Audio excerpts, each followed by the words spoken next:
Hi guys, welcome back to the channel. For this video, I wanted to give a quick budget closeout for the month of January, and I wanted to show you guys this new spending tracker template that I've been working on in Canva. So stay tuned for that.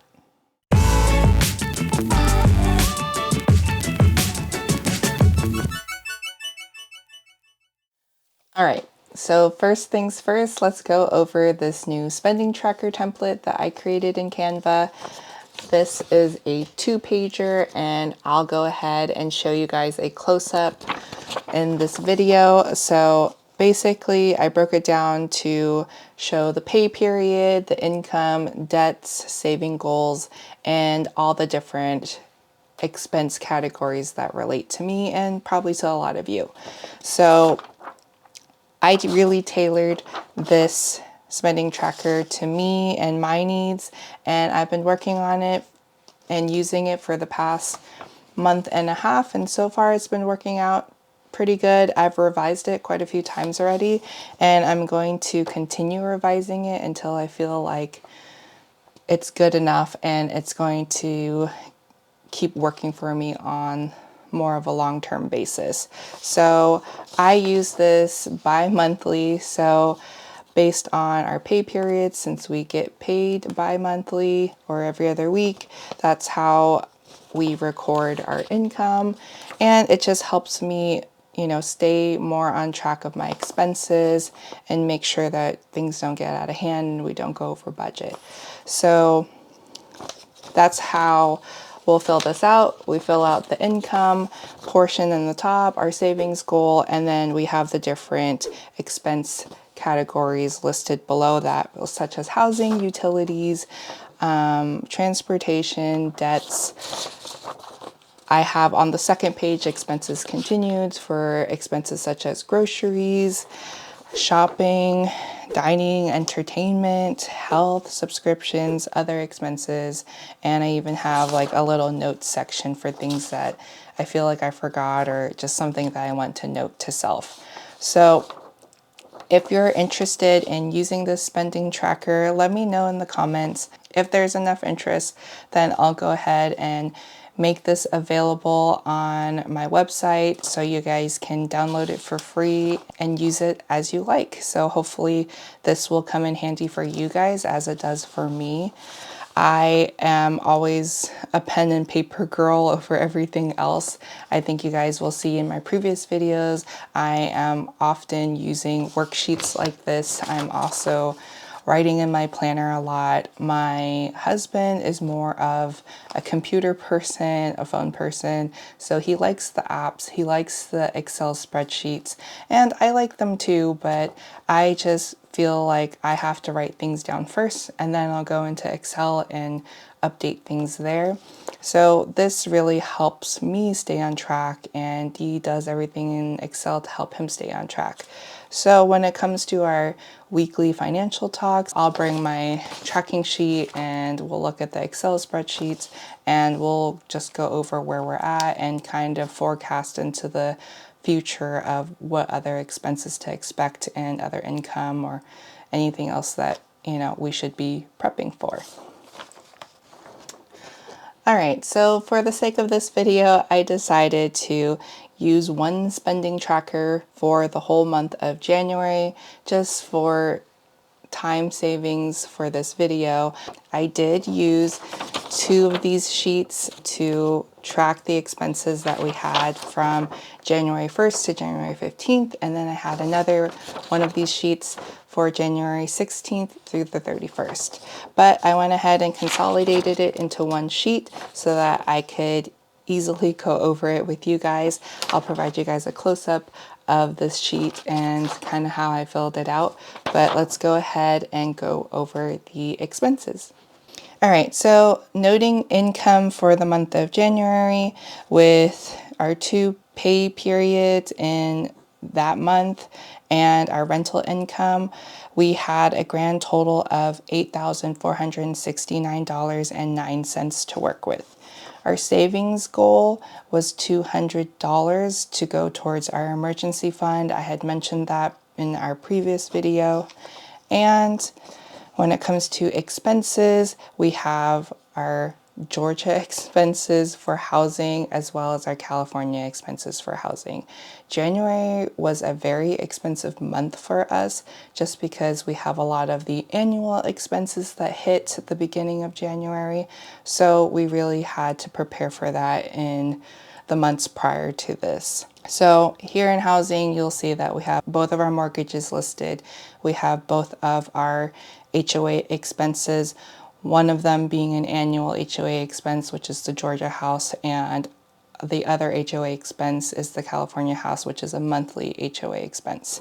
So that gives us a grand total of $4,830.31 for housing expenses. I went ahead and listed debts in the next category. So for January, I had my student loans. That's a payment I have every month. We have our car payments every month, but we like to kind of hack our car payments. We do 2 payments a month just because we want to save on interest. We end up doing 1 payment in the first half of the month and a second car payment in the second half of the month. So this gives us a little bit of savings over time. If you have any questions about that, let me know in the comments.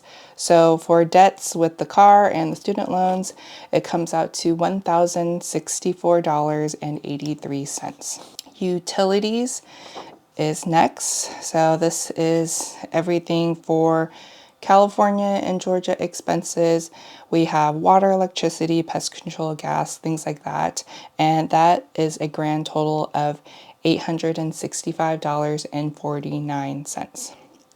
I know you guys are probably going to look at my cell phone and internet bill as like, wow, Cindy, that's a lot, and I can't believe you're paying that.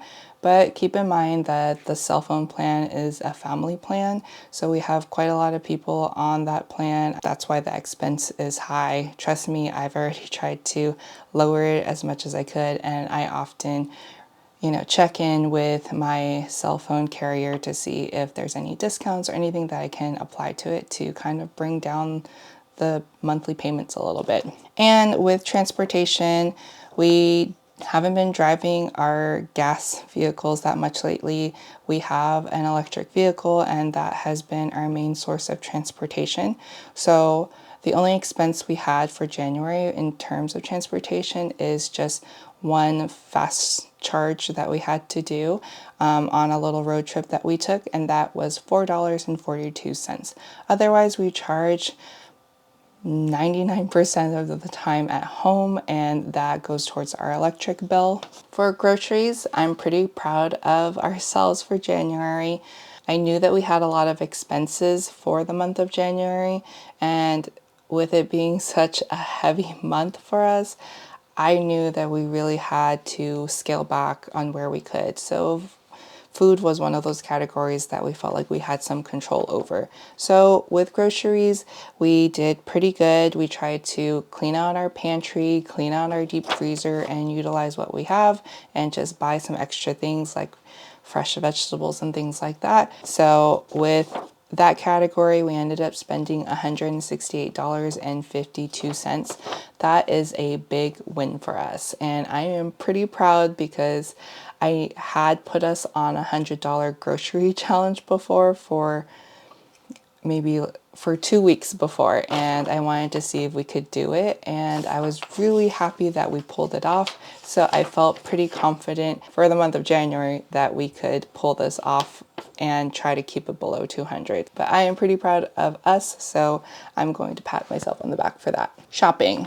It's a difficult category for me because I am a shopper and I really had to scale back this month. So I resisted as many urges as I could, and I spent a whopping total of $55.95. My husband isn't much of a shopper, so this category isn't that difficult for him.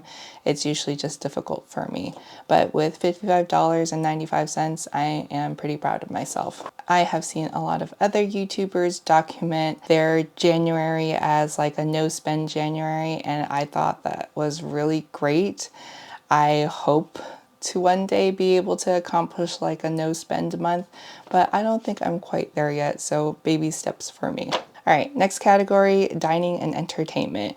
We did fairly good here. So the only entertainment that we have here is movies, and that's me taking my niece and nephew along with my husband out to the movies, and we tried to save on there as much as we could, and we were able to save quite a bit thanks to, gift cards that we've received, so that helped out a lot. For the next category of health and beauty, my only expense for the month of January is my nails. That was something that I splurged on, and I typically don't get my nails done. I just wanted to support a friend that's a nail artist that moved out to the area, and I wanted to visit her and catch up, and I also wanted to kind of give her some business. So that's why I made that nail appointment, and that came out to $60. Lastly, subscriptions. This is where some of our annual subscriptions hit, such as our Costco membership, our AAA roadside assistance, and that comes out to $220. And my other expenses categories, this is things I didn't anticipate. So we have our water heater expense. That was an emergency expense that I had mentioned in our previous video. This one was pretty pricey for us.